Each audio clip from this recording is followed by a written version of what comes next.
Welcome to Enviro Talk, your podcast brought by the Environmental Management Agency, where we discuss all to do with the environmental management in Zimbabwe, the solutions, the challenges, and what the communities are doing to improve environmental management across the country.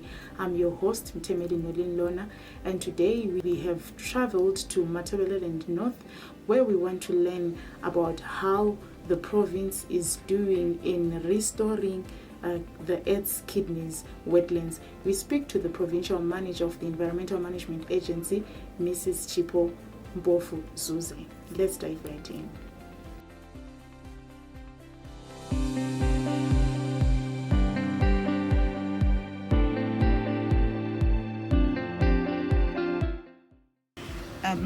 What we've done is our target for each year is to have 2 wetlands sustainably managed and reclaimed. So as a province, nearly in 4 of the districts, we've managed to have a wetland well conserved and protected. So we can say we are within target if we've not surpassed the targets.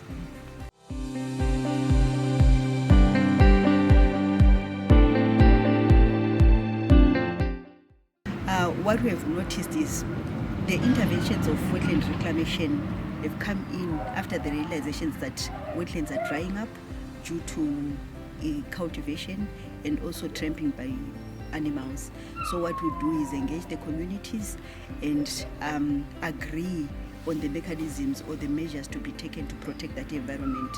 So what we have realized is we have seen wetlands rejuvenating, wetlands that are dry getting water back, and even the areas that are now covered by water have increased in acreage.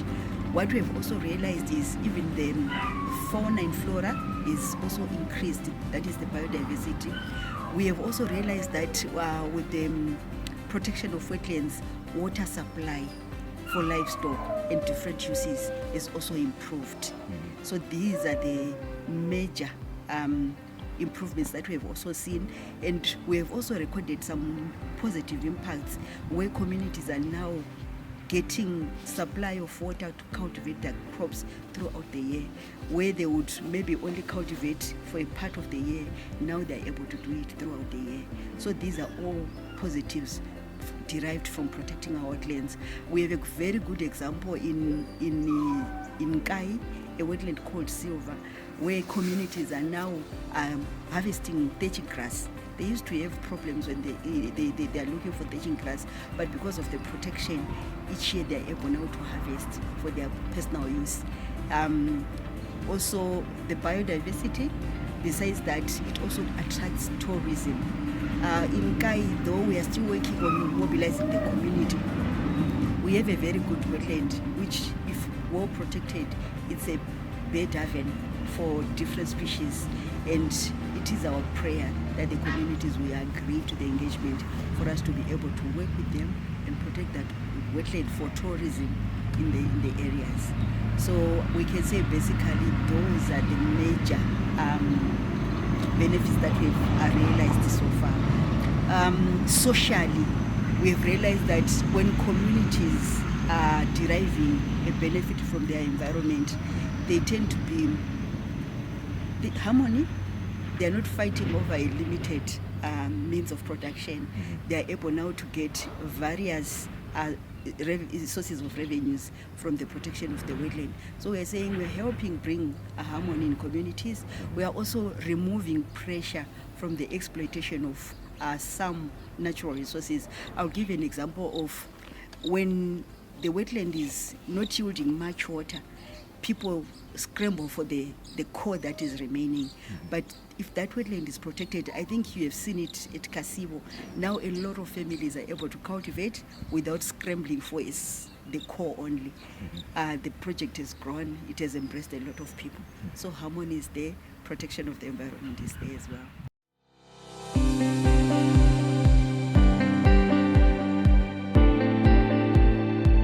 The major or the immediate is lack of food because of the provision of water.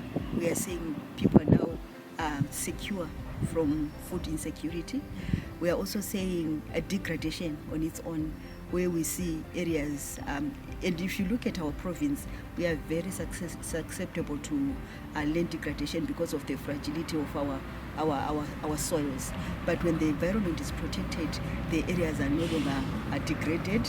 They are no longer, we don't find gullies. So we are saying, even for livestock, Matabeleland North is renowned for livestock and wildlife. When there is water, when there is vegetation, we know our wildlife is also will also be able to boom. So we are saying, in terms of climate change impacts, we are shielding ourselves by engaging or protecting the environment or protecting wetlands, and as well as utilizing them sustainable. If you look at Kasibo, for example, you realize that we have even introduced some species that were not there. An example of beekeeping, there were no bees in that area, but we have brought. So we're saying we are continuing to improve the status of the environment. And again, we are saying, when there is climate change, there's degradation, and we are bound to lose our biodiversity. But because of the project, we are seeing, instead we are introducing new species. There was no fish in that area. Now we are having fish. So it means degradation is being reduced, and livelihood is improved.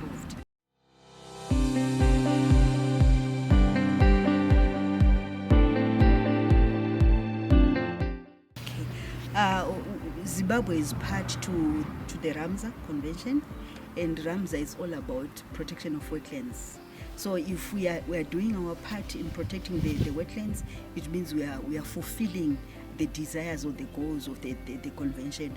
And again, you realize that we are a global village where we protect, we are a catchment of some countries. Besides being a catchment in Zimbabwe, we realize Wange sits on the Zambezi basin. So the protection of of parts of the areas, or all the areas, it means we are also protecting the watershed. We are protecting the river courses that cuts across the boundaries. Wange is part of the Kasa. So whatever we are doing as a country has an impact on the efforts of other countries that are part of Gaza. So conservation and sustainable use means knitting a well-managed environment, ecosystem for our country, for our region, for the world.